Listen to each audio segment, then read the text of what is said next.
Cette finale de la Coupe de la Ligue avait toutes les allures d'un match piège entre les deux équipes de tête de notre championnat, dont l'une, Monaco, avait tout à gagner, tandis que l'autre, le PSG, avait contrario tout à perdre. Car comme le rappelait notre ami Yvan dans son papier d'avant-match, que vous pouvez retrouver sur notre site leclubpaname.fr, il aurait été malvenu pour les rouges et bleus, grandissimes favoris car ultra dominateurs sur la scène nationale cette saison, de laisser échapper une 5e Coupe de la Ligue d'affilée et de faire le 20 sur 20, 20e victoire de rang dans la compétition. Surtout après le traumatisme de la nouvelle élimination en 8e de finale à la Ligue des Champions contre le Real, dont on pouvait craindre qu'elle ait laissé des traces dans l'envie des joueurs et du coach, dont on ne parlait avant ce match qu'à travers les spéculations sur ses possibles successeurs. Heureusement, il n'en a rien été, et le PSG, très professionnel dans l'attitude, a finalement gagné sans grande difficulté ni suspense un match qu'il a dominé dans tous les compartiments du jeu, démontrant qu'une fois de plus, il pouvait se relever d'une 5e déception européenne pour rester intraitable dans les coupes nationales, même s'il va bien falloir trouver des solutions pour régler cette discordance systématique entre les performances nationales et continentales. Bonsoir à tous et merci de nous suivre. C'est le 31e podcast du Club Paname avec Olivier en animateur et notre équipe du soir, Basto, de retour de ses vacances à la neige. Bonsoir Basto, bien profité? Bonsoir, là je revenais de Bourgogne, la neige c'était un peu avant mais c'est très bien. Drayas, toujours fidèle au poste. Bonsoir Drayas, content de retrouver ton frère siamois. C'est peut-être le seul point négatif de la soirée, pour le reste tout va bien. Bonjour Olivier. Comme je te comprends. Et Ravi qui fait son retour dans l'équipe ce soir. Bonsoir Ravi. Bonsoir, moi je reviens d'un petit foot, j'ai mis quelques petits points à la restaurer, donc tout va bien. C'est parfait. Donc au sommaire aujourd'hui, l'actualité bien sûr avec l'analyse de cette belle victoire. Puis notre rubrique gros plan qui inévitablement va revenir sur les changements à venir dans la saison prochaine.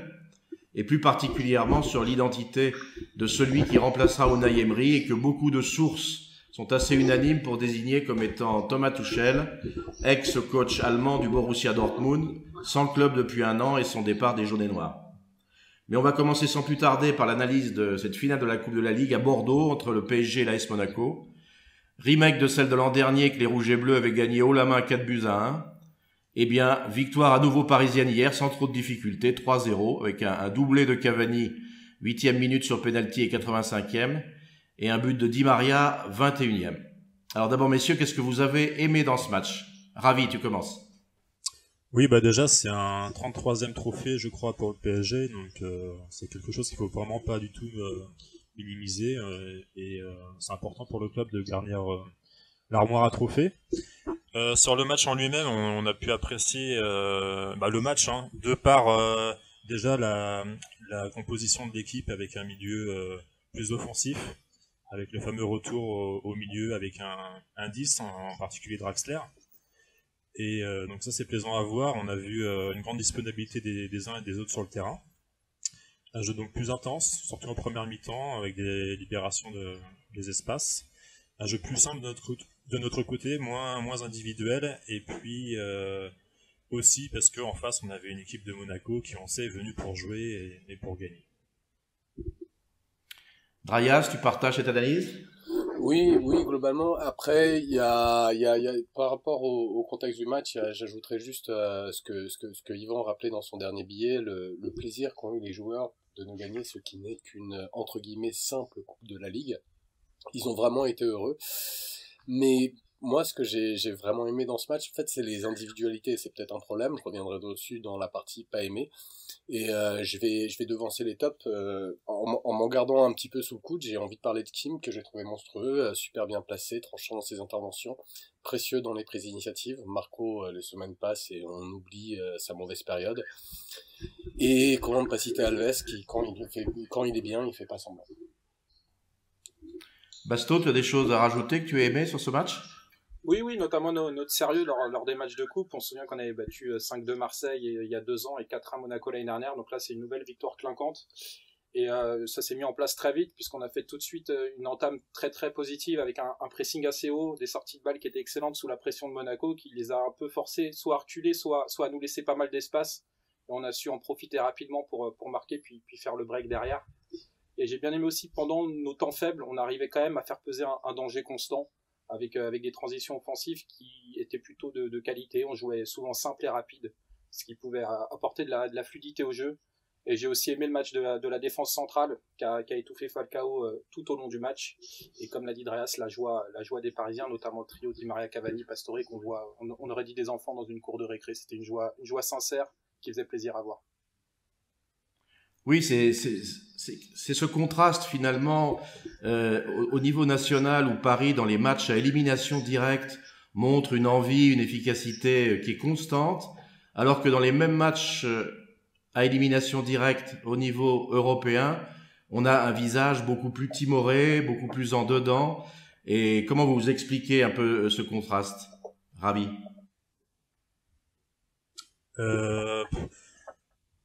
Personnellement, je pense, enfin, déjà, comme j'ai dit au préalable, par la compo un peu plus offensive, déjà dès le départ, ça permet un match beaucoup plus ouvert, et ensuite, effectivement, les joueurs sont peut-être plus libérés.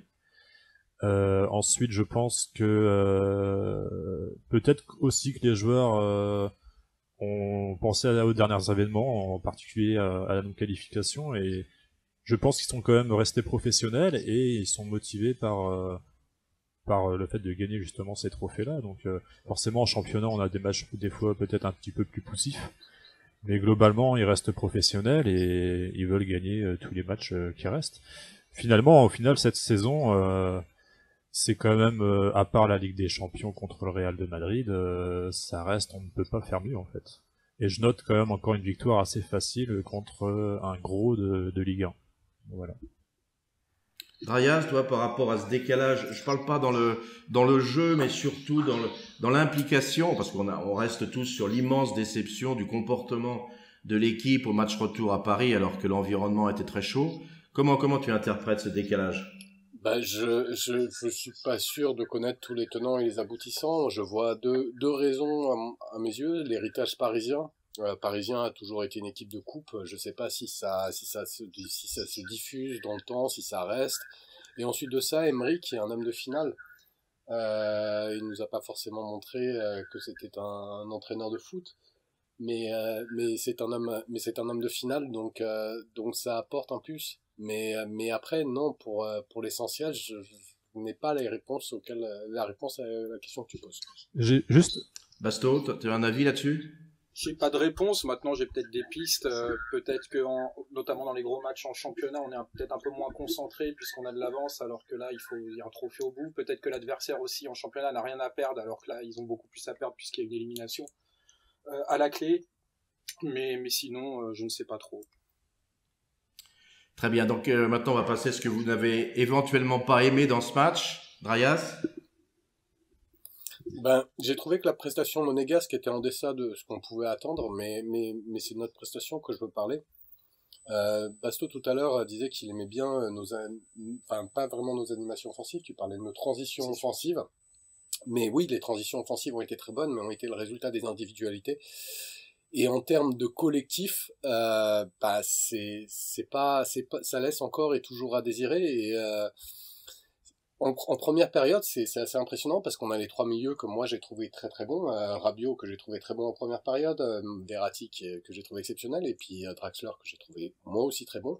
Et en dépit du fait d'avoir trois bons joueurs, on continue de se faire transpercer comme, ça passe dans l'axe, ça passe comme si c'était dans du beurre. Et il a fallu un grand match de Silva et de Kimpembe. Vraiment, la doublette a été exceptionnelle pour endiguer un certain nombre d'actions monégasques, et ça ne les a pas empêchés d'avoir des actions. C'est vraiment trop facile. Alors maintenant, la question qu'on vient de se poser, c'est est-ce que c'est la faute des joueurs? J'en suis pas sûr. Est-ce que c'est la faute du coach? Perso, je dirais pas ça, mais il me semble clair que les intentions de ce dernier, s'il en a, elles sont passées aux oubliettes. Il part au pur pressé, et comme trop souvent chez nous, les joueurs décident sans doute un peu trop, quoi. Notre animation offensive, elle, ne fut le résultat pour les trois de devant que d'un seul homme. Il y en a qu'un seul qui a participé à l'animation offensive, mais on reviendra dessus quand on parlera des flops. Basto, tu as quelque chose à dire en plus? Oui, moi j'ai pas vraiment aimé notre suffisance à 2-0. Enfin, je sais pas si c'est de l'insuffisance, mais on a beaucoup subi à partir du 2-0, notamment toute la fin de première mi-temps, pardon.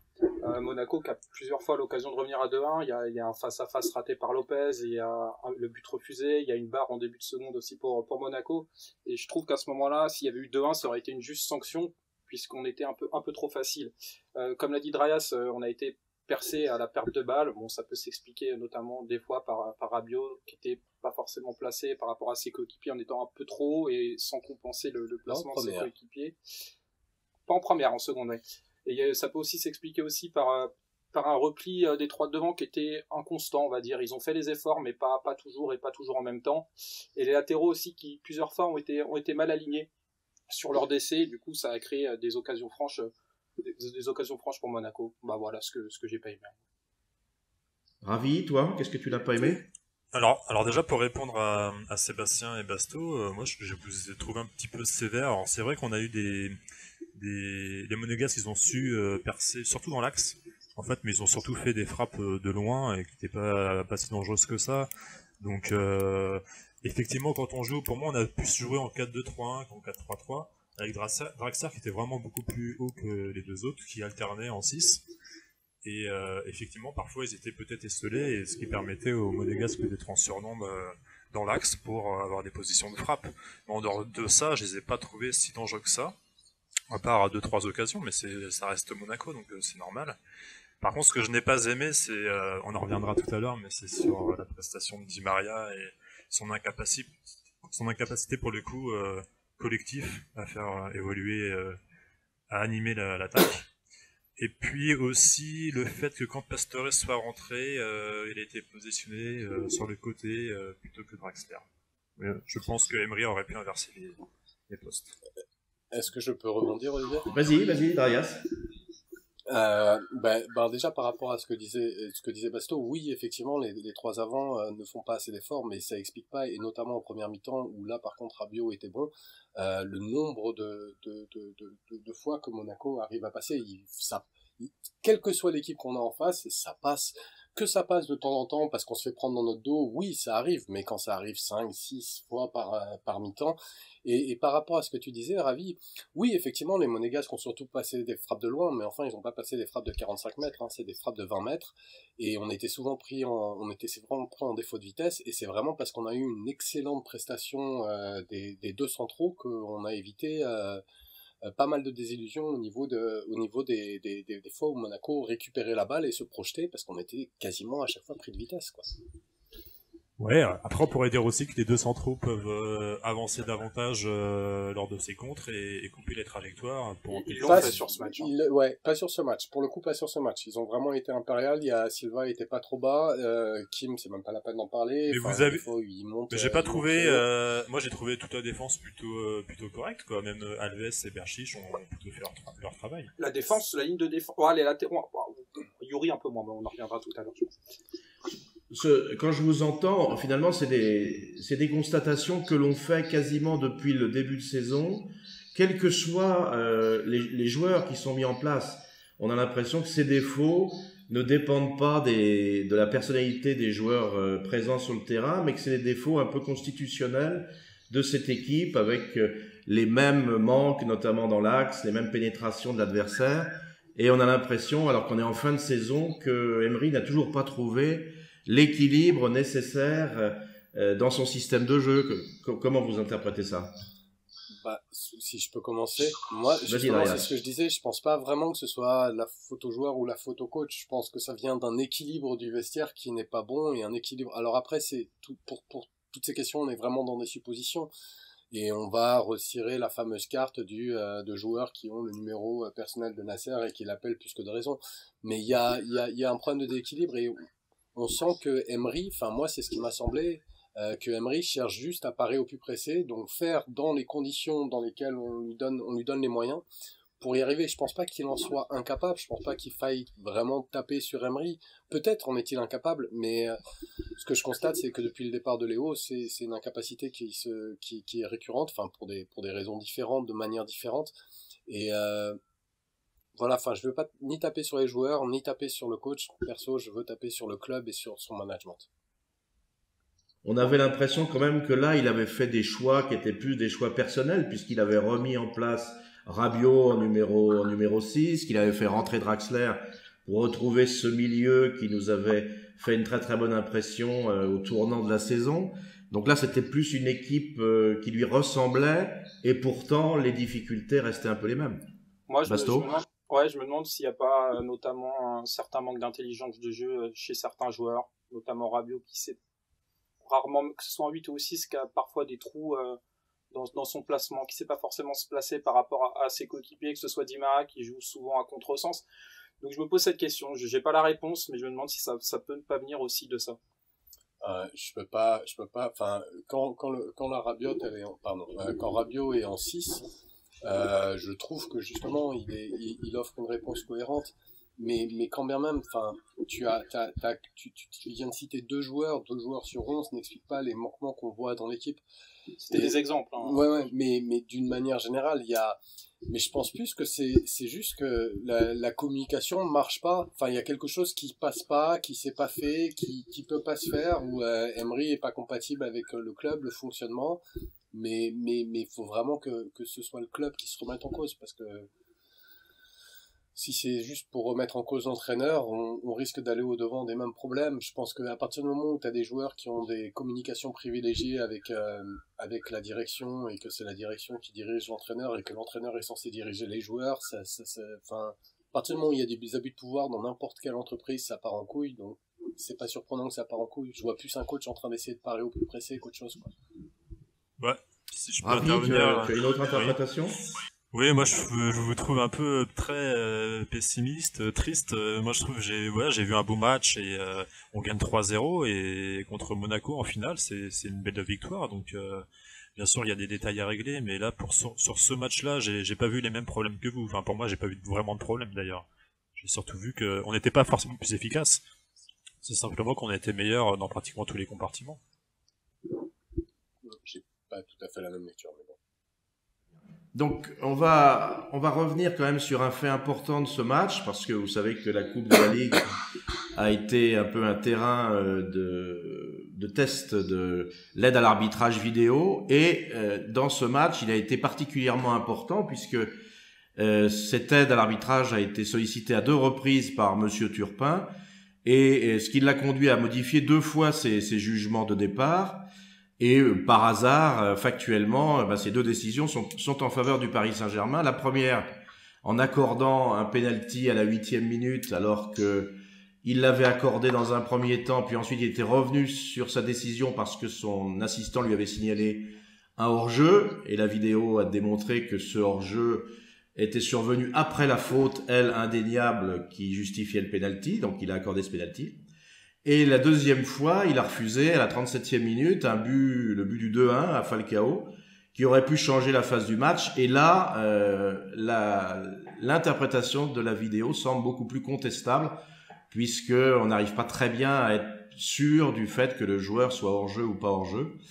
Donc, bien sûr, le but ce soir n'est pas que nous discutions de la nécessité ou pas de la vidéo. Je crois que la décision est, heureusement ou malheureusement, selon les opinions de chacun, est prise. Elle est en train de se généraliser. Elle va avoir lieu pour la Coupe du Monde. Elle va être en Ligue 1 l'année prochaine.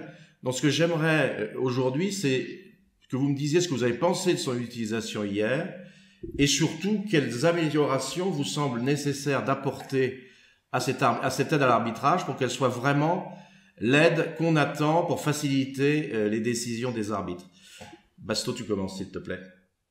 Sur l'utilisation du match contre Monaco, pour moi, les 2 fois où il l'appelle, c'est une mauvaise utilisation, puisqu'on perd 3 minutes sur le premier but qu'il aurait accordé sans vidéo, pour une faute qui paraît basique, et c'est la vidéo qui après peut le faire hésiter sur hors-jeu ou pas, mais sans la vidéo, il valide le but, et le second but, sans la vidéo, il le valide, et à juste titre, puisque j'ai disséqué sur tous les angles et sur toutes les parties possibles pour voir s'il y avait hors-jeu, et Falcao n'est pas hors-jeu, puisque c'est la partie basse du corps qui compte et non la partie haute, et que Falcao, il n'y a que sa tête qui n'est pas alignée sur Yuri.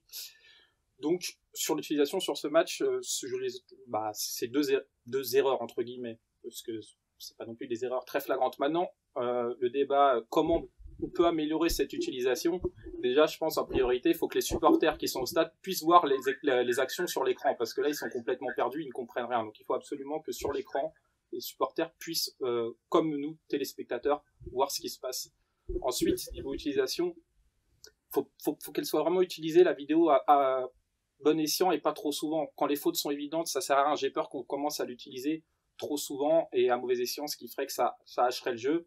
Et enfin, je me pose une question, j'ai pas la réponse là non plus. Est-ce que c'est à l'arbitre de décider quand l'utiliser? Est-ce que c'est ça la meilleure solution? Puisque des fois, il va l'utiliser à bon escient, des fois, il n'utilisera pas sur des actions alors qu'il aurait pu le faire.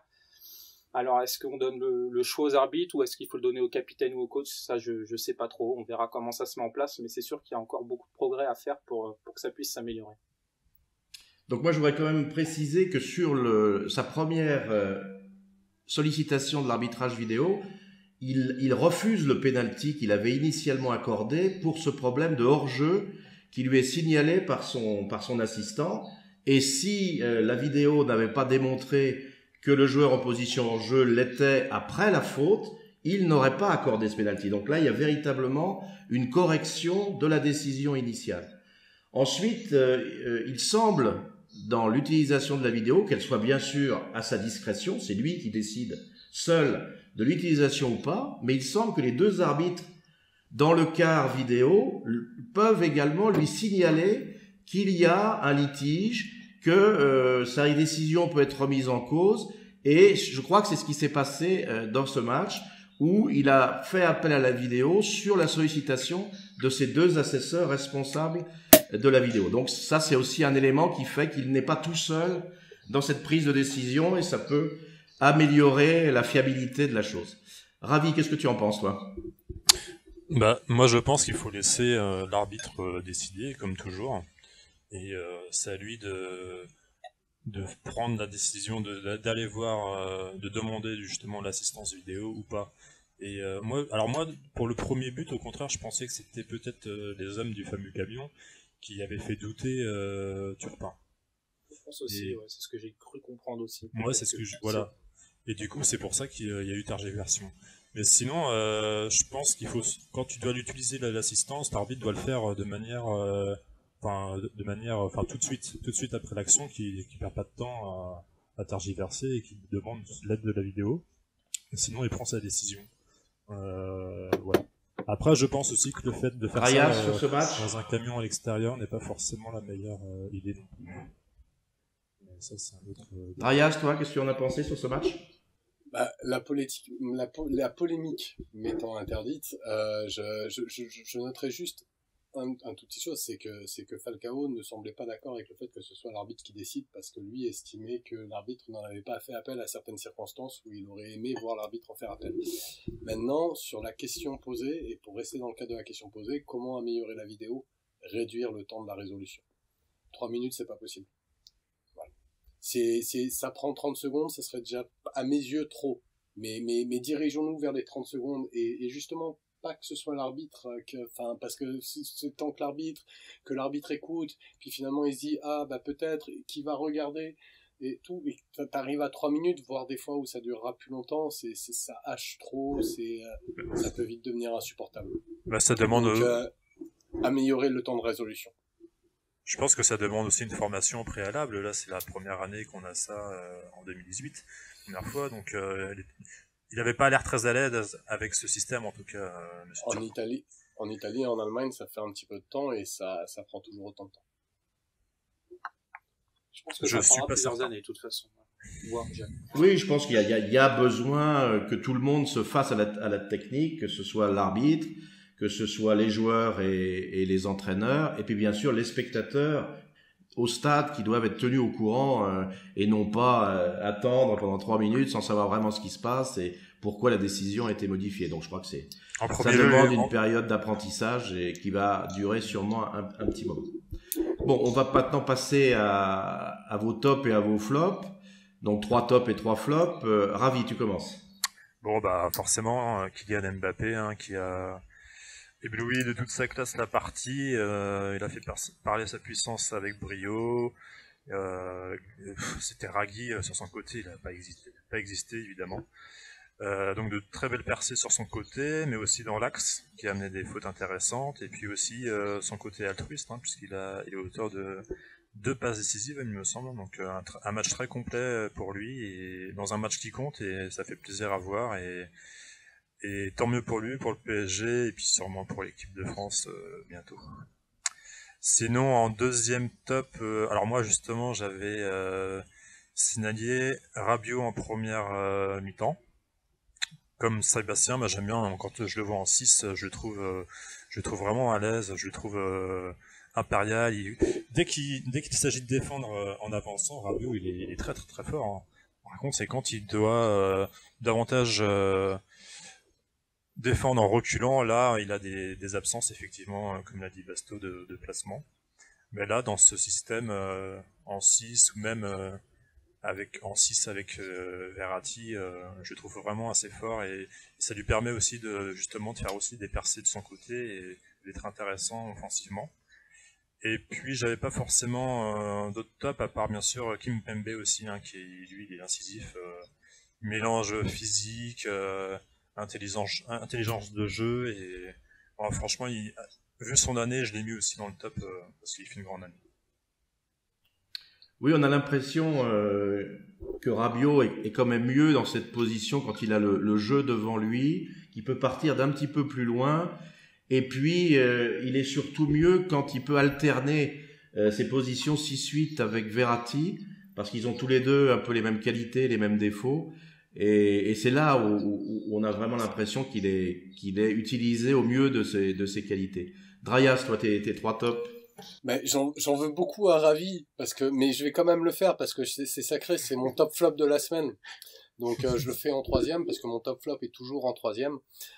Kylian aussi, enfin tu l'as cité, mais c'est impossible de ne pas le citer car c'est le joueur du match. Voilà, décisif, altruiste, toutes les qualités que tu as dit, il les avait. Mon 2e top, ça va être Draxler. Que de ballons touchés et mis à part un contrôle raté, ils furent tous bonifiés. C'est un joueur à qui on reproche injustement sa discrétion pour moi, alors que les 3 de devant sont à mon avis très très contents quand il est à ce niveau. Il les sert mais en permanence, il facilite les transitions, c'est du bonheur ce Draxler. Il est à l'origine d'un nombre impressionnant de mouvements offensifs de notre part. Et quid de sa presta défensive? On avait l'habitude de voir Draxler avancer, faire des récupérations en avançant. On l'a vu, enfin c'est la première fois que moi je le voyais aller à l'impact. Enfin voilà, pour moi il a raté un contrôle du match et sinon je l'ai trouvé parfait. Et sinon donc Rabiot effectivement top flop de la semaine. Il m'a surpris, hein. Normalement Rabiot il fait ça dans l'autre sens. Normalement il fait sa première mi-temps en se mettant 8 et là il a fait sa première mi-temps en se mettant 6. Quand il est comme ça, oui des fois il est un peu nonchalant défensivement, mais il y va défensivement et puis il a ces 2-3 percées par match qui sont ces 2-3 percées par mi-temps qui sont juste très très bien quoi. Basto, tes 3 tops? Eh bien, je crois que Drayas a tout dit sur Draxler. J'avais les mêmes appréciations. Je vais juste rajouter sur ce joueur qu'il a été discret dans le premier quart d'heure, mais c'est parce que les Parisiens cherchaient beaucoup les ailes et à sauter le jeu entre les lignes, justement. Mais dès qu'on a commencé à vouloir chercher ce fameux jeu entre les lignes et faire nos transitions plus axiales, Draxler a permis de fluidifier toutes nos transitions et d'accélérer le jeu. J'avais mis Kim Pembe, mais vu que Ravi l'a déjà cité, je vais dire son compère de la défense centrale, Thiago Silva, hein, qui a été vraiment impérial, qui a joué en avançant, pour une fois, qui a joué assez haut, moins haut que son compère, mais c'est normal. Et qui était là, qui a gagné tous ses duels aériens face à Falcao, qui a vraiment ressorti tous les ballons, il n'y a aucun ballon qui passait, il a été d'une assurance parfaite, donc c'était un vrai match de capitaine, un vrai match de patron. Et vu qu'Mbappé, qui est l'homme du match, tout le monde en conviendra, a déjà été cité, je vais dire Alves qui dès le début du match a cherché à défendre très haut en avançant, qui a permis des récupérations assez hautes, ce qui a permis d'étouffer Monaco très vite. Et dans le jeu, il a fait des différences, aussi bien par sa qualité de centre, qui a créé quelques occasions dangereuses, et aussi par sa faculté à venir aider le milieu quand il le fallait. Et il est aussi à l'origine de plusieurs percées balle au pied. Après, il fait une erreur majeure, c'est son alignement qui donne le face-à-face à Rony Lopez, mais c'est sa seule erreur du match pour moi.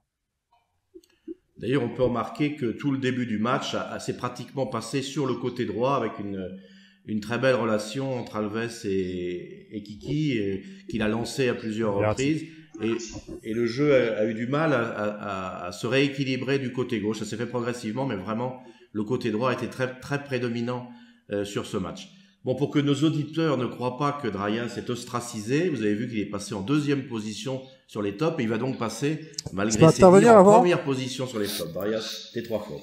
Oh, ce petit rage d'Olivier, ça me fait pas Donc je vais commencer par mon top flop de la semaine, donc Rabiot. Ah, ça nous manquait. Il nous avait... Non mais, enfin vraiment, il m'a surpris. Tu dois trop prévisible, Drayas. Il nous avait habitué à se placer n'importe comment en première, et là, il a attendu la seconde pour le faire.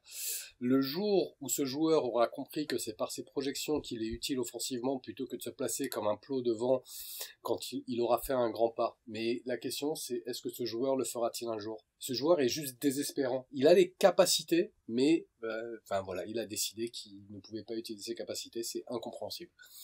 Ensuite de ça, je vais parler de Di Maria qui a été buteur, mais Kylian fut précieux dans l'animation offensive. Di Maria, en contraste, n'a servi à rien dans ce secteur, et si ce n'est à perdre la balle. Et le troisième flop, c'est un flop crève-cœur. C'est crève-cœur pour la personne, et en plus il a marqué 2 buts, c'est Cavani. C'est son doublé, mais tellement de maladresse. Le Cavani de 2007 est très très loin, et la question qui commence à poindre, c'est est-ce que c'est la crise de confiance de trop? Ça fait mal de se poser cette question avec ce joueur quand on connaît sa générosité, son implication, mais peut-être qu'il faut se la poser. Je crois aussi que on attend toujours trop de lui, et quand il est vraiment dans son registre, c'est-à-dire de jouer en profondeur, en première intention, ça reste sûrement un des meilleurs dans ce registre-là, mais effectivement, il est souvent assez désespérant dans les phases de construction. Mais je retiens quand même le deuxième but qu'il marque est techniquement assez exceptionnel avec ce contrôle qui élimine le défenseur et cette frappe. Vraiment, on a eu à la fois l'illustration de ses grandes qualités, mais aussi de ses grands manques. Mais je pense qu'il faut le prendre comme il est, parce que c'est un débat qu'on a depuis son arrivée et qui n'aura jamais de fin avec ce joueur magnifique par ailleurs. Si je peux juste réagir à ce que tu viens de dire. Oui, tu as tout à fait raison, mais du coup, la question se pose, est-ce que Cavani est compatible avec notre manière de jouer, avec nos intentions? Nous aurions eu Carlo Ancelotti, oui, tu gardes Cavani et tu te poses pas de questions, mais dans ce que l'émir veut, dans ce que blablabla, Paris doit être le beau jeu et tout, est-ce que Cavani, qui, je suis d'accord, est sans doute un des meilleurs du monde quand il a de l'espace devant lui, est-ce que Cavani est la meilleure réponse qu'on puisse avoir? J'en suis pas sûr. C'est là où le bas blesse, et ça fait mal parce que c'est un joueur qui peu sont les joueurs de l'ère qatari qui ont su gagner le cœur des supporters. Et Cavani l'a fait, mais peut-être il faut se poser la question, quoi. Il n'est pas adapté, je trouve. Mais la réponse à ton interrogation dépendra du projet de jeu du nouvel entraîneur et savoir quel type d'utilisation de ses attaquants il veut faire. Et peut-être que Cavani sera mis en meilleure position par un autre type de jeu que celui actuel. Donc ça sera l'interrogation pour l'avenir. Basto, toi, tes 3 flops? Moi, j'avais mis la deuxième mi-temps de Rabiot, mais Drayas a décidé de monopoliser pour l'année, voire plus pour peut-être toutes les podcasts, ce flop sur une mi-temps. Donc, il a tout dit, donc je vais le laisser. J'ai mis Di Maria aussi. Pour moi, c'est un match à la limite de l'insulte. Alors oui, il marque sur une frappe en plus qui est plutôt ratée, une bourde du gardien adverse, mais sa prestation, c'est limite un canular. Il a toujours voulu jouer seul. Il a perdu un nombre incalculable de ballons qui peuvent être faciles, notamment les corners joués à 2 où il centrait au 3e poteau. C'était assez effarant à voir. Et au-delà de ça, d'habitude, il est quand même plus dangereux. Là, par son but, il a été très peu dangereux. Et il a jamais combiné avec son latéral qui était Yuri, qui est mon deuxième flop. Qui a pas été mauvais, mais il a été trop peu en vue offensivement. Même si, évidemment, quand on a un ailier devant lui qui ne combine pas, c'est plus compliqué. Mais c'est surtout défensivement, je trouve qu'il a plusieurs fois été pris dans son dos, même si c'était un peu mieux en fin de rencontre dans ce domaine.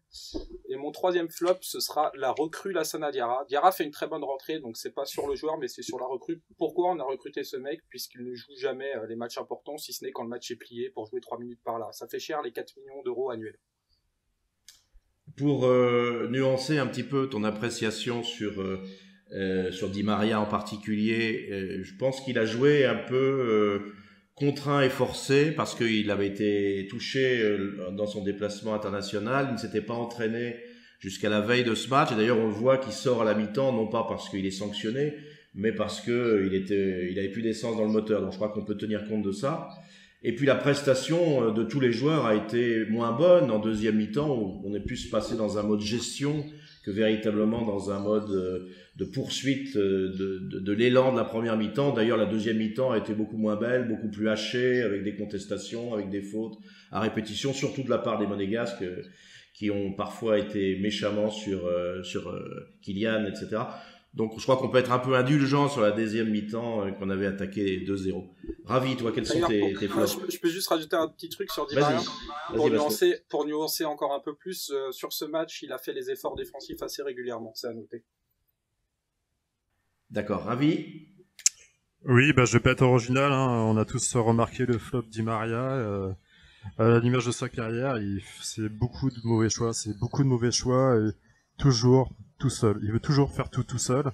Il oublie constamment ses partenaires, comme a dit Basto, hein, aucune combinaison. Enfin, moi, j'en peux plus de ce joueur. Hein. J'ai du mal. Hein. Il a flambé là pendant un mois et demi, mais contre des petites équipes de Ligue 1, mais contre des vraies organisations, c'est pas possible, quoi. Et puis, à partir du moment où il est irrégulier, même sur un match, c'est pas suffisant, quoi. Donc, Di Maria, j'espère qu'il sera vendu cet été.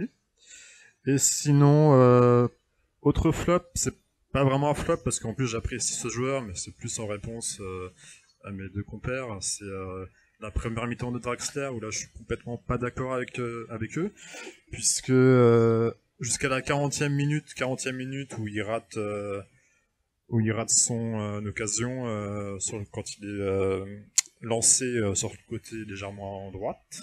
Elle est impossible, celle-là. Jusqu'à la 40e, il n'a strictement rien apporté offensivement.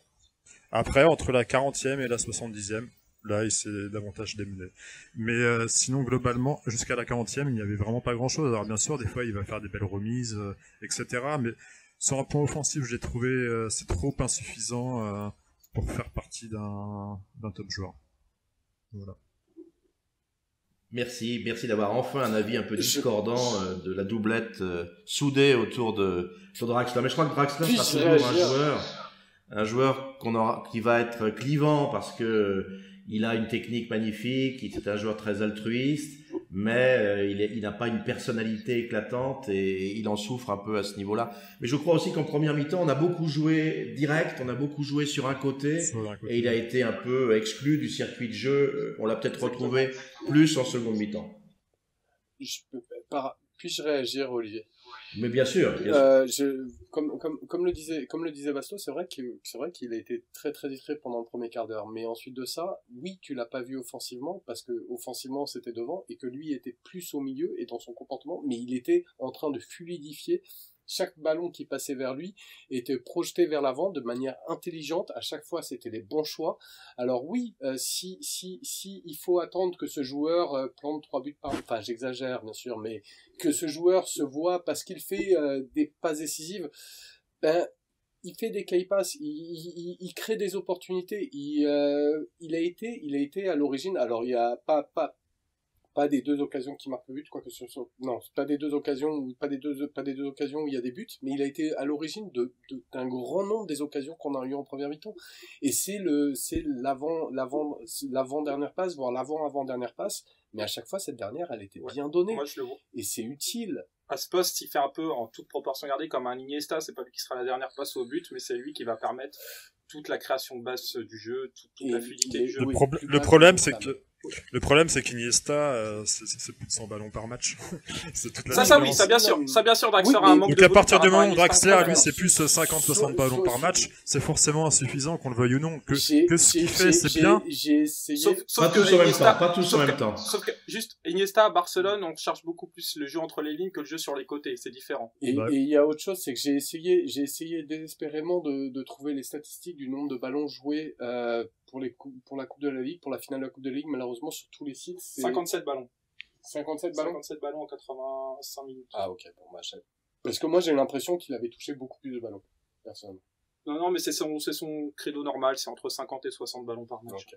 Je voulais juste ajouter un petit truc, on n'en a pas parlé, c'est Ragui a vraiment eu de la chance de pas se prendre un rouge quand on parlait de Kylian. Je voulais rajouter ça parce que sa petite manchette sur Kylian, elle méritait vraiment le rouge.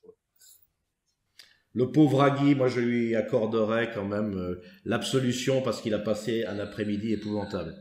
Mettre ce malheureux face à Kylian Mbappé, Jardim ne l'a pas gâté. Sur son mauvais pied en plus.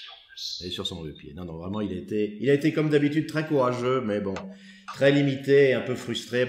Il a sorti la boîte à claques. Il n'est pas un défenseur italien pour rien. Voilà, je crois on a fait le tour au niveau de ce match contre Monaco et de cette nouvelle Coupe de la Ligue remportée par le PSG. Notre gros plan aujourd'hui, bon, c'est un gros plan, on va dire au conditionnel, parce que la communication du club étant ce qu'elle est, ni le club ni Emery n'ont décidé d'annoncer quoi que ce soit encore sur ce qui va se passer fin juin. Bon, on peut penser que Emery, qui est en fin de contrat et qui n'a pas rempli les objectifs qui lui avaient été assignés dans son contrat pour bénéficier d'une année supplémentaire, ne sera pas le coach du PSG la saison prochaine. Alors qui va le remplacer depuis l'élimination face à Madrid? C'est la question qui agite un petit peu tout le monde. Longtemps, l'opinion qui prévalait, c'est qu'après 2 paris successifs décevants, qui ont été Blanc et Emery, le choix allait se porter sur un entraîneur qu'on pourrait désigner sous un entraîneur à carte de visite, c'est-à-dire un entraîneur expérimenté, avec un palmarès européen, qui a dirigé avec succès des grands clubs, qui a une forte personnalité, un grand charisme, qui est donc apte à se faire respecter, aussi bien par le vestiaire que par les dirigeants, et on sait que c'est un des problèmes importants du club. Et les noms les plus fréquemment cités étaient ceux d'Ancelotti, Allegri, Conte, Enrique, voire Simeone. Mais aujourd'hui, à la surprise générale, c'est Thomas Tuchel qui tient apparemment la corde, alors qu'il a le même profil que ses 2 prédécesseurs. C'est un entraîneur jeune, 44 ans, qui n'a entraîné que 2 clubs, Mayence, qui est un club de milieu de tableau allemand, et puis le Borussia Dortmund, qui n'a pas de résultats très probants en Ligue des Champions, qui n'a jamais été champion d'Allemagne, qui a gagné juste une Coupe d'Allemagne, et qui a entraîné donc un club d'un bon niveau, mais qui est loin d'un top européen.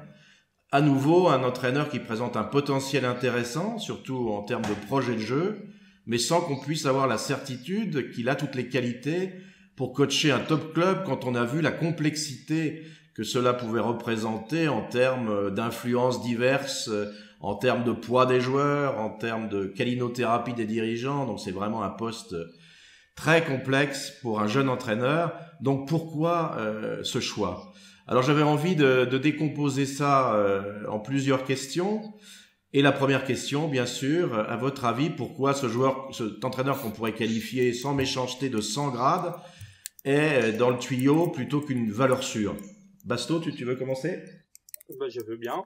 Alors 100 grades, oui, c'est pas méchant comme tu dis, mais c'est peut-être un peu dur parce qu'il est quand même reconnu en Allemagne par beaucoup de ses confrères et par la presse et par les suiveurs, on va dire, du championnat allemand, comme le meilleur coach allemand devant Klopp et Joachim Löw. Il y en a beaucoup qui pensent cela. Après, oui, il a peu de références niveau résultat, puisqu'il a jamais passé lui aussi l'écart d'une Ligue des Champions, mais il est vraiment très reconnu. Après, si ce choix se confirme, je pense qu'il y a plusieurs raisons. Déjà, c'est un coach libre, donc peut-être plus facile à déloger qu'un coach plus reconnu. Après, des coachs comme Carlo ou Conte, comme tu dis, ont peut-être plus d'exigences, vu le fonctionnement du club particulier du Paris Saint-Germain. Ensuite, Tuchel, on sait qu'il parle un bon français, je pense que c'est un point important. C'est un coach, comme tu l'as dit Olivier dans ta présentation, qui a une vraie philosophie de jeu constructive et qui a une grande adaptabilité tactique. Il n'hésite pas à changer de système régulièrement. Et c'est quelqu'un qui a une vraie force de caractère, qui est connu pour ça en tout cas, pour vraiment s'imposer dans le vestiaire face aux égos des divas. Alors oui, il n'a pas eu de Neymar à gérer, mais il a quand même géré plusieurs champions du monde, allemands, notamment Hummels, Gundogan, Marco Reus, donc il sait quand même faire face à des champions. Et enfin, c'est un coach qui n'hésite pas à faire jouer les jeunes, et c'est peut-être aussi important pour QSI. Oui, je vous posais surtout la question pour savoir si, une fois de plus, c'est un choix par défaut parce que les grands entraîneurs soit sont verrouillés, soit ne veulent pas venir au PSG, ou alors est-ce que c'est vraiment un projet de club de prendre un entraîneur comme celui-là? Est-ce que c'est volontaire ou est-ce que c'est imposé? Ravi, qu'est-ce que tu en penses? J'avais pas forcément compris la question de cette façon-là quand on l'a travaillé dans le conducteur. Vas-y, fais comme tu avais préparé. Fais comme tu avais préparé. J'avais préparé. Vas-y. Oui. Donc déjà, si ça vous dérange pas, je vais le prononcer Tuchel. Je préfère. Non, mais voilà, déjà, on peut se demander qu'est-ce qu'une valeur sûre, c'est quoi? C'est comme tu l'as dit en préalable, c'est peut-être un coach qui a déjà gagné. Les coachs qui ont déjà gagné, en particulier la Ligue des Champions, il y en a pas énormément et surtout ils sont pas libres. Donc, et surtout, la plupart du temps, avant d'avoir gagné, comme Pep ou comme Zidane, la plupart, tous les autres, ils ont perdu aussi, ils ont préparé leur chemin progressivement. Donc voilà, déjà c'est une première chose. Ensuite, pour parler purement football et théorie du football, Tourelle, c'est une valeur sûre. Ça, y a pas de doute là-dessus. Il est reconnu par ses pairs et contrairement pour moi à un Conte qui certes a une certaine aura, mais pour moi produit du non-football en fait. Donc voilà, ça c'est une autre chose. Et ensuite, de toute façon, voilà, on n'a pas beaucoup de choix concernant le coach. S'il suffit de mettre quelqu'un je vois pas en quoi Conte et Allegri ont on fait plus de preuves que Tuchel en fait. Ils sont là depuis plus longtemps, donc ils ont un palmarès un petit peu plus épais. Mais concernant les productions de leur football, je vois plus Tuchel comme un sous-Pep pour le moment, mais un Pep en devenir. C'est plus comme ça que je le vois, et c'est un joueur qui va aussi demander de l'exigence, mais ça on en reviendra dans la deuxième partie. Mais pour moi ça peut être un risque, dans le sens que Tuchel il a peut-être pas cette aura aux yeux du grand public, aux yeux peut-être de beaucoup de joueurs, mais là encore on sait que si le club a compris ses erreurs dans son management, dans sa politique sportive, s'il protège l'entraîneur, et de toute façon l'entraîneur, si c'est Tuchel, il va vouloir imposer ses idées dans quoi qu'il arrive. Donc on n'est plus dans un coach consensuel pour le coup, mais là on est dans un coach qui va vouloir imposer ses idées, des idées offensives. Oui, alors sans provocation, quand j'entends ce que tu dis, je remplace Tourelle par Emery et j'entends le même discours que j'ai entendu il y a 2 ans, c'est-à-dire un coach qui est reconnu dans son pays, un coach qui a un vrai projet de jeu, qui a une vraie identité, voilà, qui n'a pas de résultats. Et encore, Emery avait ces trois ligues Europa consécutives, ce que n'a pas Tourelle. Et donc voilà, mais quelque part, on s'aperçoit que il suffit pas d'avoir un potentiel, il faut aussi peut-être l'avoir démontré.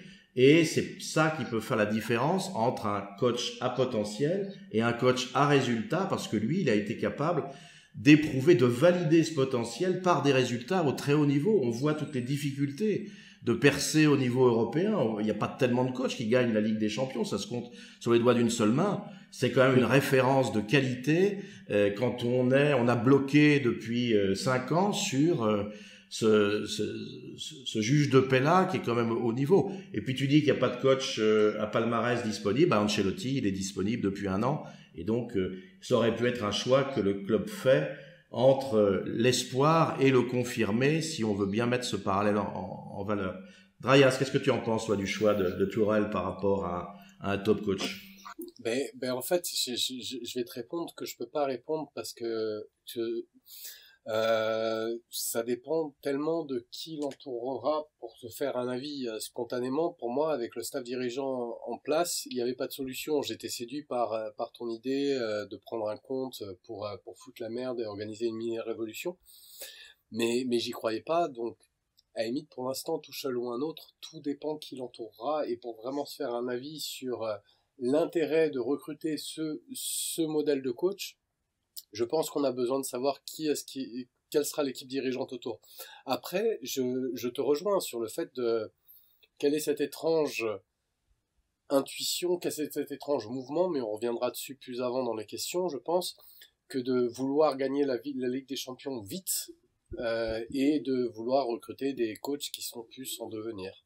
Mais c'est un des bugs parisiens. Je peux rajouter une chose, Olivier? Oui, vas-y, Basto. Tu disais que si on remplaçait Tuchel par Emery, c'était pareil au début. Je suis pas d'accord, puisqu'Emery, au contraire, il est connu pour pas avoir d'identité type. Il était connu justement pour s'adapter au club où il était. Alors que Tuchel, lui, a une vraie identité de jeu, ce que n'a pas Emery. Donc là-dessus, j'étais pas d'accord par rapport à ce que tu disais. J'ai un deuxième... Est-ce que Ravi. Je peux permettre d'agir excuse-moi, Ravi. Non, Drayas. Après, mais faut qu'on fasse gaffe à pas déborder sur les autres questions. Mais juste quand Basto disait qu'il n'avait pas forcément entraîné des Neymar, mais qu'il avait entraîné des Hummels et Reus, Hummels en dit le plus grand mal. Oui, ça on en reviendra plus tard. Mais il a entraîné des top on reviendra plus tard. Et Reus, tu parles d'un grand joueur. C'est un grand joueur parce qu'il a joué à Dortmund. J'ai pas dit un jour, j'ai dit il a entraîné des champions du monde. Oui, voilà. Mais parce que c'est vraiment pas des Neymar. C'est pas des no-name. Et Reus, c'est pas un no-name parce qu'il est devenu grand à Dortmund et qu'il a rejoint l'équipe d'Allemagne et qu'il a fait des grandes choses en équipe d'Allemagne, mais il a été tout le temps blessé, mais il n'est devenu grand qu'à Dortmund. Cite-moi un autre club où Reus a explosé. Est-ce qu'il a été capable de, voilà. Donc non, il a vraiment, pour le coup, il a vraiment pas coaché de Neymar, de Cavani, etc. Contre, il a vraiment pas touché à ce genre de joueurs. Par contre, il a coaché des joueurs, on va dire, qui sont difficiles à gérer comme Aubameyang, qui ont des problèmes relationnels et tout. Il a plutôt bien su le coacher. Donc. C'est vrai. Il y a quand même, pour en revenir à la question initiale que j'avais mal compris, c'est d'Olivier, est-ce que si c'était un choix vraiment du club, un vrai projet, je pense que c'était pas la priorité, mais que c'est pas non plus un pari. Je pense que c'est un coach qui correspond à pas mal de nos points faibles. J'ai relevé que vous avez cité que c'est un coach qui a entraîné Hummels, et dans les derniers bruits, Hummels aurait dit, maintenant qu'il est au Bayern, que si Tuchel venait entraîner le Bayern, il partirait. Donc oui. Ça, c'est quand même aussi quelque chose qui peut à la fois prouver la volonté de l'entraîneur de ne pas transiger avec certaines exigences de joueurs, mais aussi peut-être une certaine psychorigidité qui risque de mal passer dans un vestiaire sensible comme le nôtre. C'est possible de rajouter quelque chose sur Hummels. Bon, il a quand même explosé avec Tuchel, hein, donc je pense que c'est quand même ça a été un très bon coach pour lui permettre cette progression. Et mais surtout en fait par rapport au fait que Emery effectivement il a du coup été trop consensuel et il s'est laissé marcher dessus au PSG. C'était peut-être trop grand ou pas le club qu'il lui fallait. Mais par contre Tuchel lui ce n'est pas le genre à se laisser marcher dessus, hein. C'est vraiment ce qui s'est passé à la fin de son contrat avec à la fin de son bail avec Dortmund. Et c'est aussi peut-être pour ça qu'il a, apparemment d'après les médias, refusé le Bayern de Munich. Donc c'est pas rien de refuser le Bayern de Munich en Allemagne. C'est vrai. Donc on va continuer un petit peu dans le décryptage de ce recrutement possible. Et bon, Thomas Tuchel n'est pas un entraîneur qui est très connu du grand public, notamment du grand public français. Alors si vous le connaissez un petit peu mieux, j'aimerais que vous me décriviez quel est son projet de jeu, quelles sont ses qualités tactiques dans la préparation et la gestion des matchs, comment se passe son management du vestiaire et quelle est un peu sa personnalité. Donc Ravi, toi tu as l'air de le connaître le mieux, est-ce que tu peux nous dire de tout ça? Bon, le mieux, je sais pas. Non, mais c'est vrai que l'époque Klopp et après Tuchel, j'ai pas mal regardé quand même le Dortmund, précisément. Et aussi le Bayern. Donc voilà, pour Tuchel, lui c'est un coach vraiment, c'est comme Pep Guardiola, il est toujours dans la réflexion de comment trouver les axes de progression pour son équipe et comment la faire évoluer. En fait, c'est pas du tout un coach figé, il va toujours vouloir s'adapter, même pendant un match, il est capable d'utiliser 3 à 4 tactiques différentes. Donc voilà, mais en général, comme pour Pep, ce qui l'intéresse lui, c'est les mouvements perpétuels des joueurs pour libérer les espaces. Donc il lui faut des joueurs qui comprennent l'importance du jeu entre les lignes, les coulissements, le jeu en triangle. Du coup, un joueur comme Di Maria, je pense, bye bye. Désolé pour ma fixette. Par contre, à la différence d'un Pep, peut-être parce qu'il n'a pas coaché le Barça ou le Bayern, mais son jeu, c'est plus, on retrouve plus le côté allemand, total football, avec un jeu plus rapide vers l'avant, moins en possession. Sinon, c'est un entraîneur qui est très exigeant envers ses joueurs. Il ne laisse rien au hasard. Et c'est peut-être ça qui peut être difficile à amener au PSG, mais s'il vient, il fera tout pour. Concernant sa tactique, il est plutôt du genre à... La première année, en fait, à Dortmund, il était plus dans le 4-2-3-1, avec une ligne... avec une double pivot, je crois que c'était Weigl, Gundogan, et puis c'est ça. Et puis devant, devant il y avait une ligne de 3 avec Mkhitaryan. Bref, ils étaient 3 et puis un attaquant. C'est Saïn. Voilà, c'est ça. C'était et puis Saïn un attaquant. Kagawa, ouais. Kagawa surtout. Et en deuxième année, donc là la première année, il est quand même vice-champion d'Allemagne et puis avec un record de points pour un deuxième. Et la deuxième année qu'on dit moins bonne, il finit quand même troisième et surtout il a fini premier de sa poule et il y avait le Real dans sa poule, donc je crois qu'il a fait 2 nuls contre le Real. Et puis par contre, ils perdent dans les circonstances qu'on connaît contre Monaco. Mais ils gagnent quand même la Coupe d'Allemagne. Et là, il utilise davantage le 3-4-3. Donc soit avec Weigl qui s'intercale entre les deux défenseurs, comme on connaît au Barça, ou comme Mota l'a fait avec nous au PSG, soit un défenseur comme Pilzer, j'ai du mal à le prononcer. Et puis, mais voilà, en fait, c'est un jeu totalement... Enfin, ça demande beaucoup de concentration de la part des joueurs. Par exemple, si un des défenseurs va devant, sur un côté, il faut que l'axial le supplée à son poste, et ainsi de suite sur toute la ligne. Et donc, en fait, ce sera toujours des collissements. Mais c'est très intéressant à regarder, en tout cas, et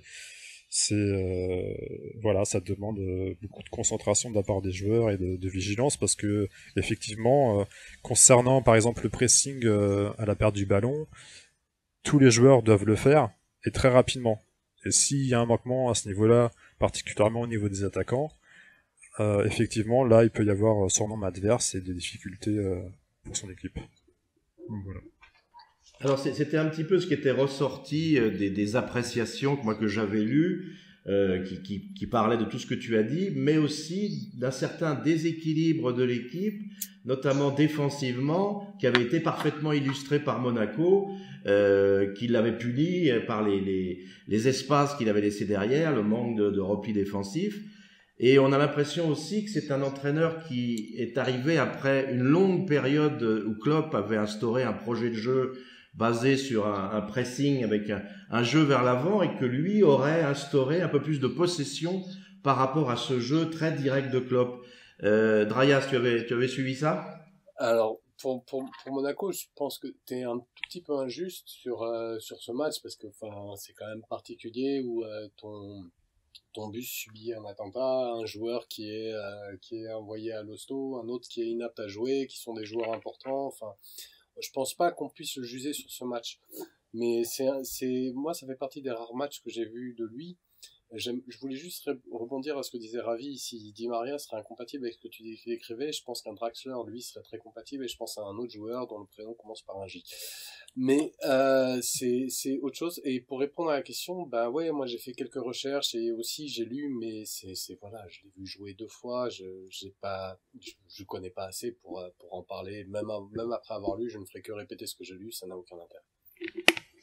Basto, toi qui es notre tacticien, oui, qu'est-ce que tu peux nous dire? Alors moi j'ai vu une vingtaine de matchs de son Dortmund, donc je peux me faire une première idée sans être catégorique, parce que c'est pas non plus suffisant, et je vais rejoindre beaucoup de points de ce qu'a dit Ravi. J'invite tous les auditeurs à retrouver une discussion qu'avait eu Tuchel avec Guardiola dans un restaurant, et qui avait été retranscrit par la presse britannique et allemande, qui était ultra intéressante, où ils parlaient de leur projet de jeu. Il y avait beaucoup de points communs, effectivement, que ce soit surtout dans le jeu avec ballon, avec la recherche des sorties de balles, recherche de l'homme libre, des latéraux qui sont très participatifs au cœur du jeu, c'est-à-dire que les latéraux qui vont se recentrer pour former un double pivot axial. C'est une équipe aussi, Tuchel, où il n'y a pas de rôle restrictif pour ces joueurs, c'est-à-dire que chaque joueur a une liberté importante du moment que la compensation collective existe. Il encourage vraiment les dépassements de fonction, il recherche le plus possible les duels en supériorité numérique, et il partage, comme l'a dit Ravi aussi, le fait d'alterner, de changer plusieurs fois de système en cours de match, même avec le même 11. Donc les joueurs peuvent s'adapter à plusieurs postes. Et il me semble que comme Guardiola, c'est aussi un gros adepte, notamment du travail par vidéo avant les matchs. Après, il y a quelques différences. Son jeu est peut-être un peu plus basique et un peu moins idéologique que Guardiola. Et la différence est dans le jeu sans ballon. Tu disais que par rapport à Klopp, il y avait des différences, Olivier, et pourtant il a gardé ce qu'on appelle le Gegenpressing de Klopp. Enfin, en tout cas, dans son Dortmund, il gardait ça. Donc, je rappelle le concept du Gegenpressing, c'est de récupérer la balle moins de 6 secondes après l'avoir perdue pour profiter du déséquilibre adverse. Et ça, c'était un des points forts du Dortmund de Tuchel. Après, au niveau système, Ravi, tu avais cité le 4-3-3 et 4-2-3-1. Il utilise aussi pas mal aussi le 4-1-4-1. Et donc, oui, c'est un coach qui vraiment donne une part très importante à la technique et la créativité. Donc, moi, je pense que c'est un profil très intéressant s'il est suivi.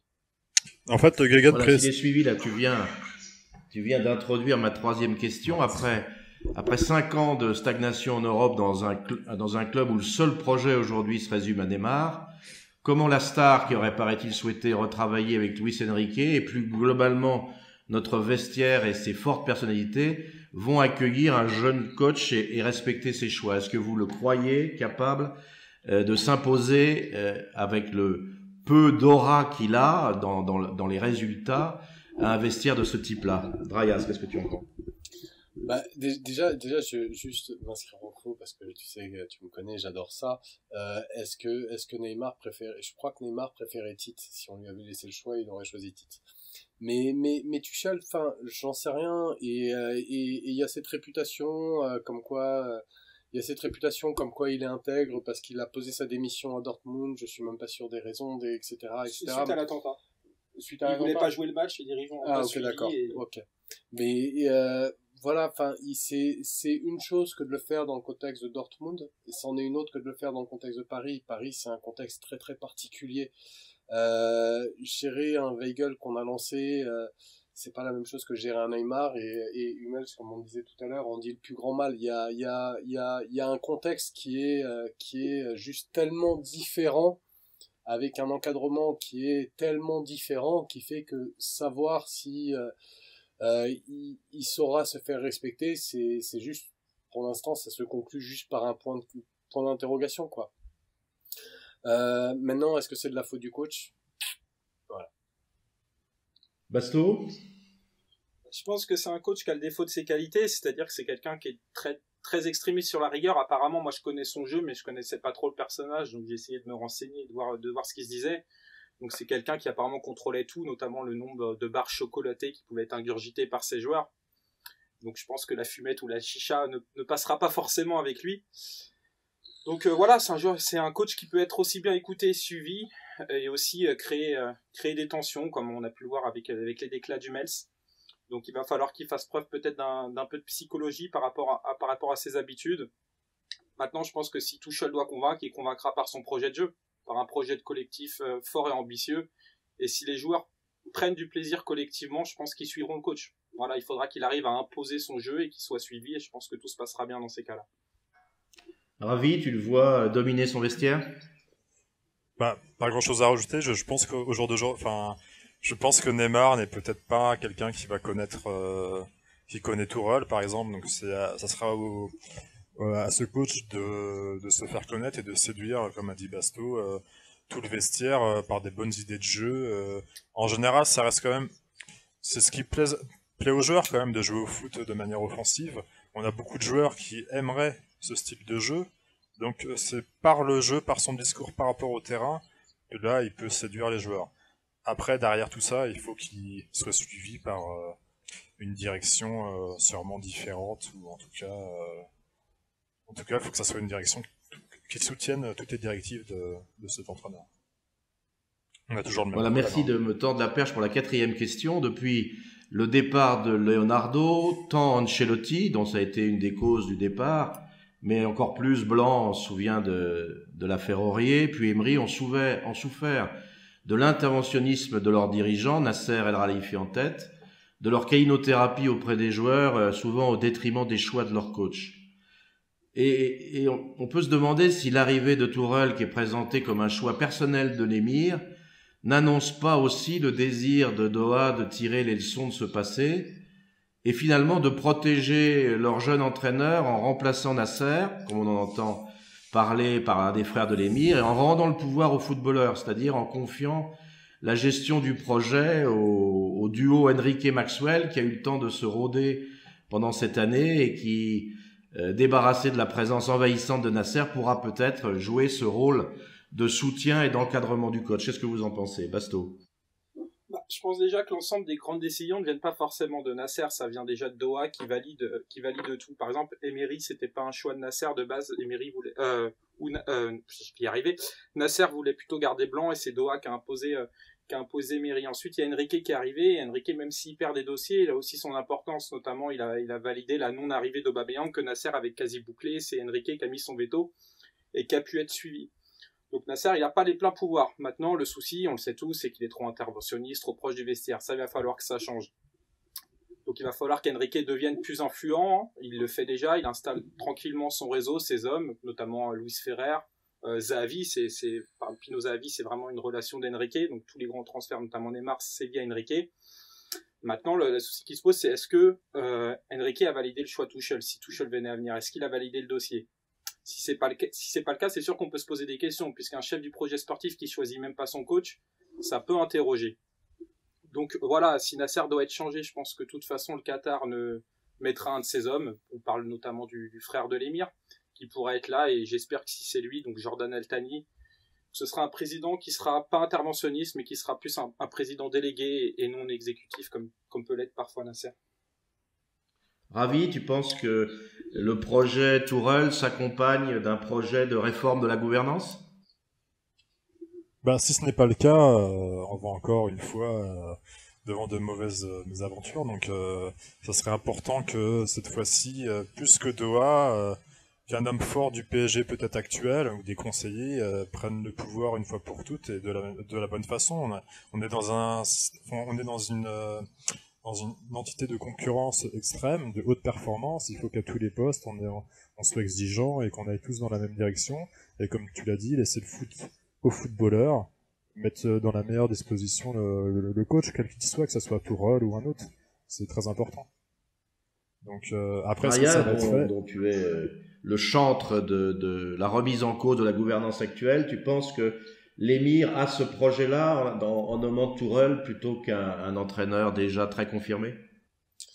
J'en sais rien, Olivier. J'en sais rien. Ce que je constate, c'est que Nasser était tout dents dehors avec des grands sourires quand il était au Brésil.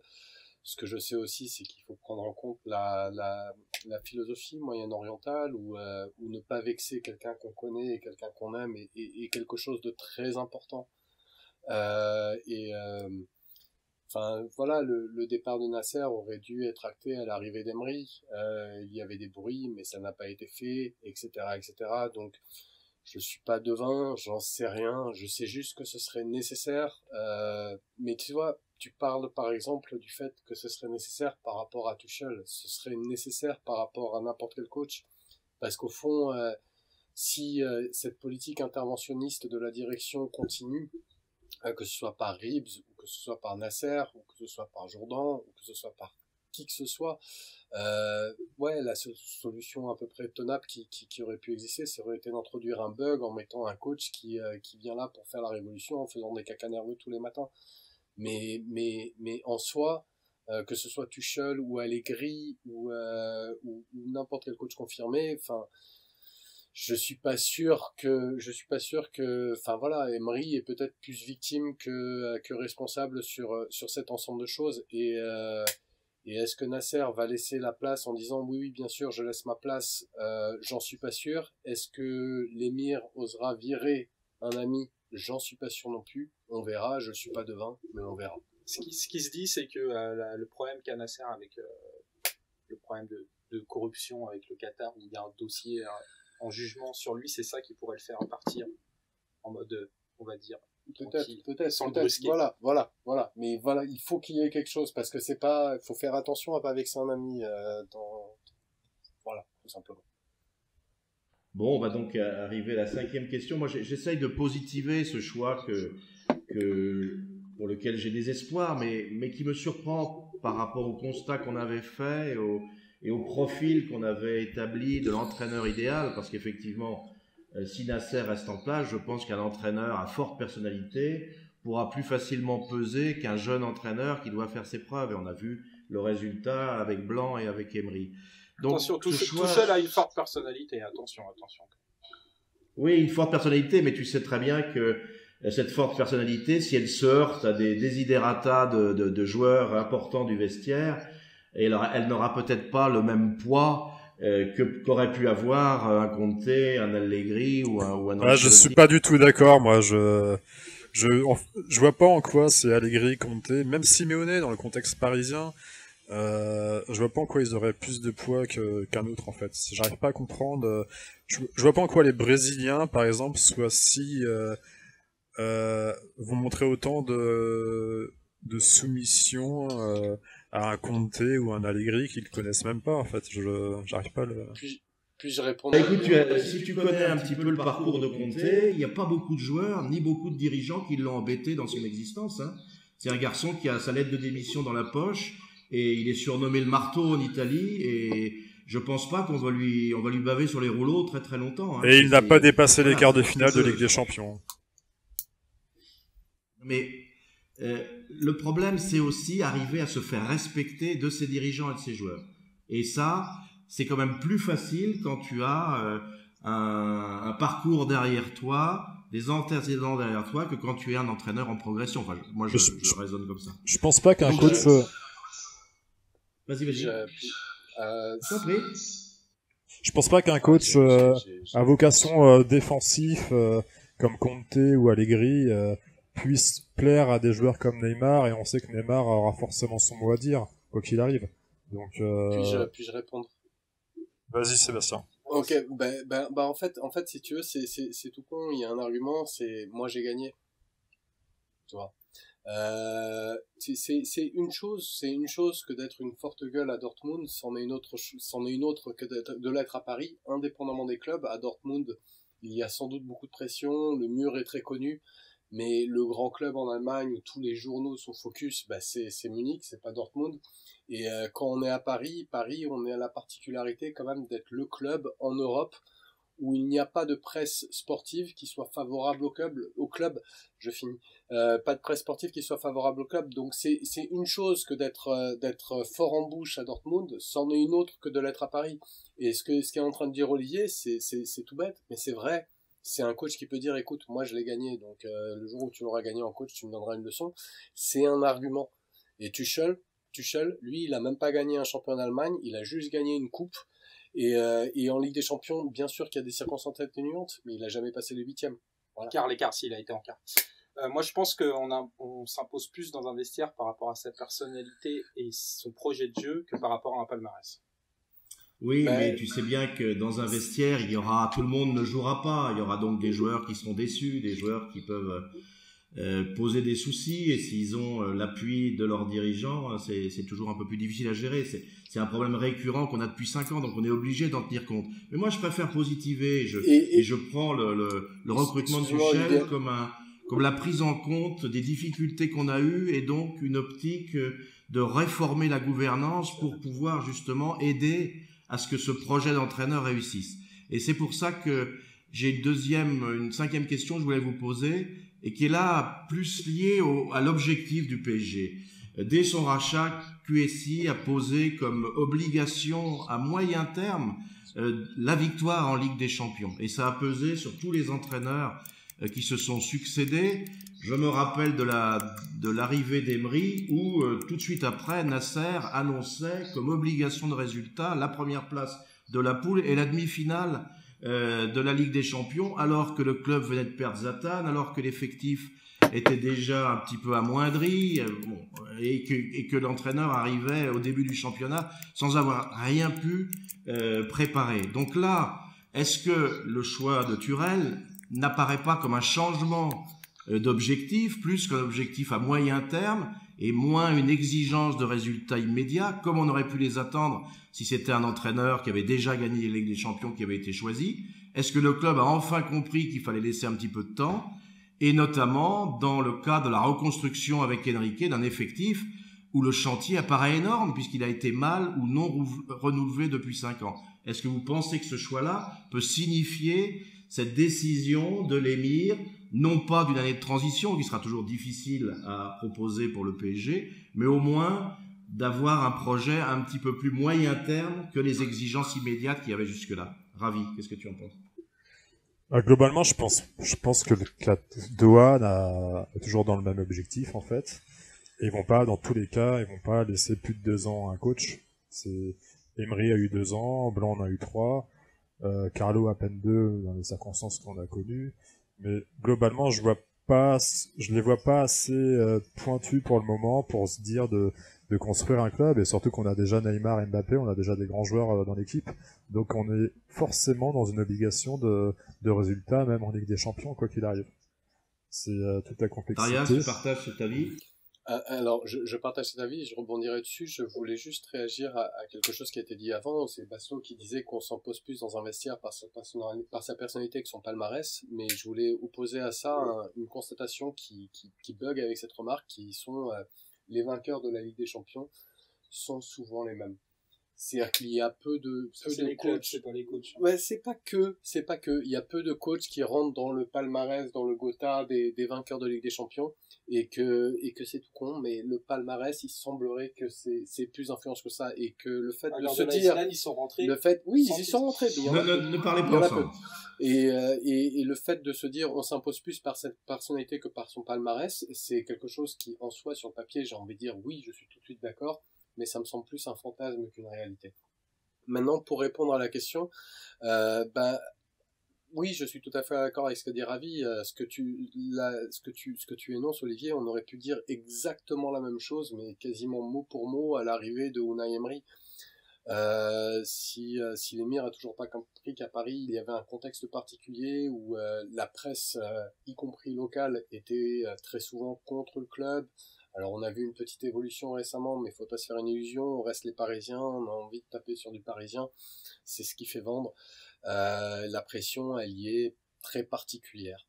Ça veut pas dire qu'ailleurs il y a des pressions moins fortes, et même je suis sûr qu'au Real Madrid il y a des pressions plus fortes, mais il y a des contrepoids, il y a des journaux qui permettent d'éteindre des incendies des fois. À Paris, jamais. Donc le temps, tu l'as pas. Moi, je pense que dans le foot moderne, dans le foot actuel, moyen terme, c'est entre 2 et 4 ans. Dans tous les clubs, c'est à peu près ce qu'on observe. Ça n'existe plus, les coachs qui restent plus de 5 ou 6 années. Donc à Paris, on est déjà depuis Blanc, Unai, on est déjà dans le moyen terme. C'est pas du court-termisme. On a laissé 3 ans en Blanc, on a laissé survivre Unai après la remontada. Donc on laisse toujours l'entraîneur faire ses preuves sur plus d'une année. Donc Tuchel, il sera comme les autres. Si les résultats ne suivent pas, il restera pas plus de 2 ans. Mais il aura ces 2 ans pour prouver, et après on verra bien. Le plus important, c'est vraiment que Tuchel soit le maître du jeu, le seul maître. Ce sera ça le plus important. Est-ce que ce sera le cas? Ah, ça, qu'est-ce que ça? J'ai une question pour Olivier. J'ai une question pour Olivier, si je peux me permettre. Olivier, tu préfères avoir Tourelle là pour 2-3 ans ou prolonger Emery 1 an et avoir Pep après? Avoir Pep après, oui, mais à mon avis, pas en se tapant une 3e année avec Emery. Non, la question, je peux pas répondre à cette question parce qu'elle est formulée de façon à ce que je ne puisse pas y répondre. Non, moi je suis actuellement dans la réflexion par rapport à ce que je vois depuis 5 ans. J'ai vu un très bon début avec la mise en place d'un chef de projet qui était compétent et d'un entraîneur qui était un des entraîneurs les plus titrés, à la fois comme joueur et comme entraîneur en Ligue des Champions. Voilà, ça c'est un projet où tu peux avoir une exigence de résultats à moyen court terme. Ensuite, on a basculé dans un projet différent, puisque le chef de projet professionnel n'a pas été remplacé par un autre professionnel, mais par un président qui ne connaît rien au football.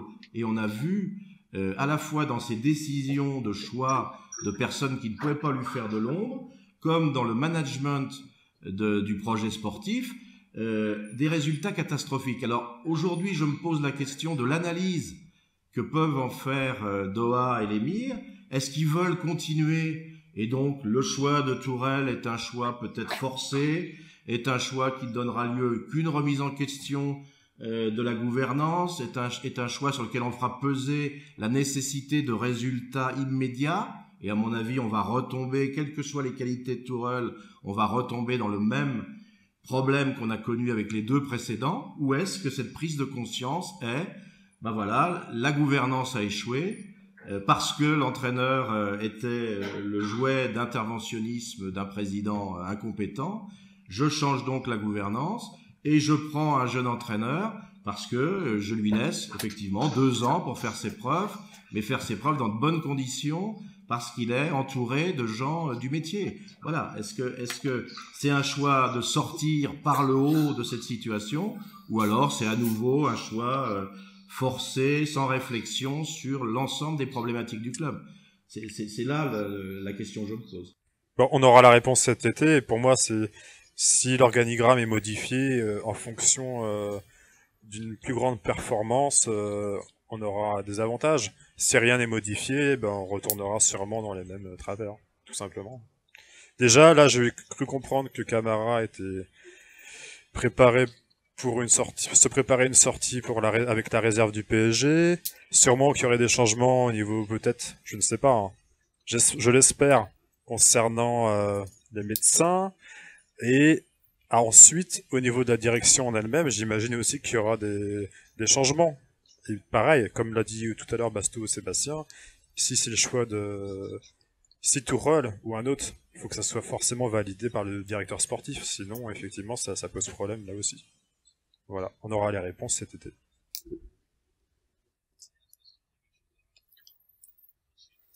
Non. Non, mais juste insister que ça dépend de l'encadrement en fait, grandement. Très bien, ben nous arrivons au terme de ce podcast. On vous remercie de l'avoir écouté, on l'espère jusqu'au bout. Le prochain match, parce que the show must go on malgré l'élimination, il va bien falloir finir la saison. Le prochain match, c'est vendredi prochain, le 6, avec le déplacement à Saint-Étienne pour le compte de la 32e journée de championnat. Un Saint-Étienne coaché par un Gasset qu'on a plaisir à revoir sur un banc et qui est plutôt dans une bonne passe actuellement. Comment vous voyez ce match et quel est votre pronostic, Drayas? J'avais oublié ce match et pronostic, allez, on va être parisien, on va dire 3. Oui, tu as souligné le travail de Jean-Luc Gasset, l'ancien vrai coach du PSG, qui fait vraiment un bon taf là-bas parce qu'il n'a pas vraiment de qualité dans cette équipe. Après, je pense que c'est trop faible justement pour nous poser de problème. Il y a trop de déficits techniques dans cette équipe et la seule envie ne suffira pas. Donc, je vois une victoire assez tranquille de Paris, 2-0. Oui, bah moi j'espère surtout qu'on va continuer avec un milieu assez offensif et donc une victoire 3-1. Bah, ce milieu a été aligné 2 fois de suite, donc on peut penser qu'il continuera de l'être. En tout cas, on peut l'espérer. Voilà, on vous rappelle vous pouvez retrouver l'enregistrement de tous les podcasts, de nos articles, dossiers, billets d'humeur sur notre site leclubpaname.fr. Il ne reste plus qu'à prendre congé avec vous tous et vous souhaiter une bonne soirée. Bonsoir Ravi. Bonsoir tout le monde. Bonsoir Darias. Bonsoir. Bonsoir Basto. Bonsoir à tous. Bonsoir à tous.